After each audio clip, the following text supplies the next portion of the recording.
چنانچہ رسول کریم صلی اللہ تعالی علیہ وسلم کے زمانہ مبارک میں بعض ایسے بدبخت اور ظالم اور ازلی اور ابدی شقاوت میں مبتلا شخصوں نے حضور پاک علیہ السلام کی شان میں گستاخیاں اور بے ادبیاں کی۔ اللہ تبارک و تعالیٰ نے ان گستاخوں اور بے ادبوں کو نہ صرف جواب دیا بلکہ ان کے لیے دردناک عذاب کا اللہ نے وعدہ فرمایا ہے۔ چنانچہ ایک وہ شخص جس کے بارے میں مفسرین اکرام نے بیان کیا کہ ولید بن مغیرہ نامی ایک گستاخ نے سرکار مدینہ صلی اللہ علیہ وسلم کی شان میں بے ادبی کی اور کہنے لگا کہ نعوذ باللہ سرکار مدینہ صلی اللہ علیہ وسلم مجنون ہے۔ جب اس گستاخ اور بے ادب نے پیارے آقا کریم صلی اللہ علیہ وسلم کی شان میں گستاخی اور بے ادبی کی تو اللہ تعالیٰ نے قرآن مجید میں سورہ قلم میں ارشاد فرمایا نون والقلم وما یسطرون، فرمایا کہ قلم کی قسم اور جو کچھ وہ لکھتے ہیں اس کی قسم۔ اللہ نے قسم لے کر بیان فرمایا ما انت بنعمت ربک بمجنون، اے محبوب آپ مجنون نہیں ہیں، آپ کو جو جنون مجنون کہا جا رہا ہے اللہ کے فضل و کرم سے آپ مجنون نہیں گئے۔ قرآن میں اللہ نے ان گستاخوں کے اس قول کا رد کیا۔ اس کے بعد سرکار مدینہ صلی اللہ علیہ وسلم سے فرمایا وَإِنَّ لَكَ لَأَجْرًا غَيْرَ مَمْنُونٍ، فرمایا کہ اے پیارے محبوب بے شک آپ کے لیے ایسا اجر ہے، اللہ نے ایسا اجر تیار کیا ہے جس کا کوئی بدلہ نہیں ہو سکتا۔ اس کے بعد حضور کی شان میں اللہ نے بیان فرمایا وَإِنَّكَ لَعَلَىٰ خُلُقٍ عَظِيمٍ، اے محبوب آپ تو خلق عظیم پر فائز ہیں، آپ کے اخلاق نہایت ہی عظیم ہیں، بلند و بالا ہے۔ اس کے بعد اللہ تعالیٰ نے مختلف آیتوں میں اسی آیت کا تسلسل میں حضور کی شان اور پیارے آقا کی عظمتوں کو بیان کیا۔ حضور کی عظمتوں کو بیان کرنے کے بعد ان گستاخان رسول کو اللہ نے خود ان کی مذمت میں اور ان کے خلاف میں اللہ تعالیٰ نے آیتیں نازل کی، اور رب تبارک و تعالیٰ نے فرمایا کہ اے محبوب جن ظالموں نے جن بدبختوں نے آپ پر آپ کی شان میں گستاخی اور بے ادبی کی ان کی 10 بری صفات، ان کی 10 بری عادتوں کو اللہ نے قرآن میں بیان کیا۔ وہ ولید بن مغیرہ اس کی 10 بری عادتوں کو صفات کو اللہ تعالیٰ نے قرآن میں بیان کرتے ہوئے سورہ قلم میں ارشاد فرمایا کہ اے محبوب فلا تطع المکذبین، آپ ان جھٹلانے والوں کی بات کو نہ مانیے، ولا تطع کل حلاف مہین، اور یہ جو گستاخ ہے اس کا معاملہ یہ ہے کہ یہ جھوٹی قسمیں کھاتا ہے اور انتہائی ذلیل انسان ہے۔ اس کے بعد فرمایا کہ یہ حماز مشاء بنمیم، یہ نکتہ چینی کرنے والا ہے، چغل خوری کرنے والا ہے، یہاں کی بات وہاں، وہاں کی بات یہاں لگانے والا ہے،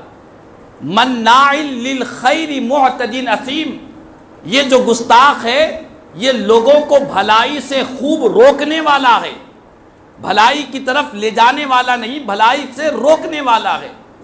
اور حد سے زیادہ بڑھنے والا ہے، اور انتہائی درجے کا فاسق اور بدکار ہے۔ یہ اللہ نے اس کے بارے میں ان صفات کو بیان کیا۔ اس کے بعد اس گستاخ کے تعلق سے آخری میں رب تبارک و تعالیٰ نے جو بات بیان فرمائی، تمام قیامت تک آنے والے گستاخان رسول کے لیے اس آیت مبارکہ سے نہایت ہی اہم پہلو ظاہر ہوتا ہے۔ اللہ نے فرمایا کہ یہ صفات اس کے اندر موجود ہے۔ اس کے بعد فرمایا عتل بعد ذلک زنیم، اس کے علاوہ یہ جو بدبخت ہے اس کی اصل میں خطا ہے، یعنی یہ زنا کی اولاد ہے، یہ حلالی نہیں ہے، یہ حرامی اولاد ہے۔ اللہ اکبر، یہ جلال کسی انسان کا نہیں ہے، کسی مخلوق کا نہیں ہے، خالق کائنات کا جلال ہے، اور ایسا جلال کہ اللہ تبارک و تعالیٰ کا جلال کبھی اتنا ظاہر نہیں ہوتا جب شان رسالت میں گستاخی کی جاتی ہے، حضور کی شان میں بے ادبی کی جاتی ہے تو رب کا جلال خوب ظاہر ہوتا ہے۔ حالانکہ اللہ تبارک و تعالیٰ ستار ہے، بندوں کے عیوب کو چھپانے والا ہے، بندوں کے عیوب پر پردے ڈالنے والا ہے، لیکن جب بات اپنے محبوب کی شان میں گستاخی اور بے ادبی کی آتی ہے تو اللہ تعالیٰ ان ظالموں کی خوب مذمت بیان کرتا ہے، ان کے عیوب کو ظاہر کرتا ہے اور کہتا ہے کہ اے محبوب، یہ جو ظالم، یہ گستاخ، یہ بے ادب لوگ آپ کی شان میں، جن کو میں نے خلق عظیم پر فائز فرمایا ہے، جن کے صدقے میں میں نے ساری کائنات کو پیدا کیا ہے، اس محبوب کی شان میں گستاخی کرنے والے، ان کی یہ صفتیں ہیں، ان کے یہ کارنامے ہیں۔ ایک ایک آیت میں اللہ تعالیٰ اس ظالم کی 10 صفتوں کو بیان فرماتا ہے، ان کی 10 برائیوں کو اللہ تعالیٰ قرآن میں بیان کرتا ہے۔ اس کے بعد مفسرین اکرام بیان کرتے ہیں کہ جب یہ ولید بن مغیرہ نے اللہ کے اس کلام کو سنا تو اس نے اپنے آپ کا جائزہ لیا کہ واقعی میں کیا میں لوگوں کو بھلائی سے روکنے والا ہوں؟ قرآن میں جو 10 بری صفات بیان کیے گئے، 10 بری عادتیں بیان کی گئی، واقعی میں کیا مجھ میں وہ بری صفات ہے؟ اس نے غور کیا تو 9 صفتوں کو حق پایا،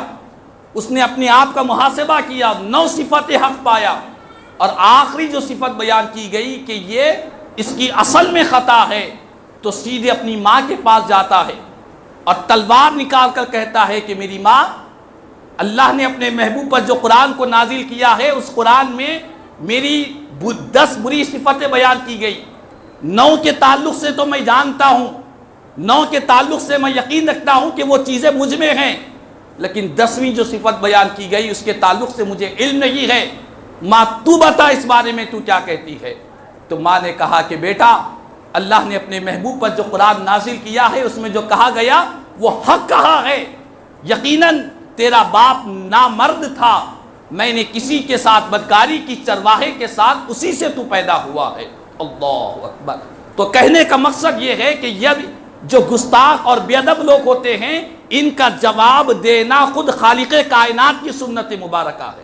یہ اللہ تبارک و تعالیٰ کی سنت ہے کہ جب محبوب کی شان میں گستاخی اور بے ادبی بکی جا رہی ہو تو ان کے خلاف آواز اٹھائی جائے، ان کی برائی بیان کی جائے، اور پیارے آقا کریم صلی اللہ علیہ وسلم کی عظمتوں کا پرچم ساری دنیا میں لہرایا جائے۔ تو آج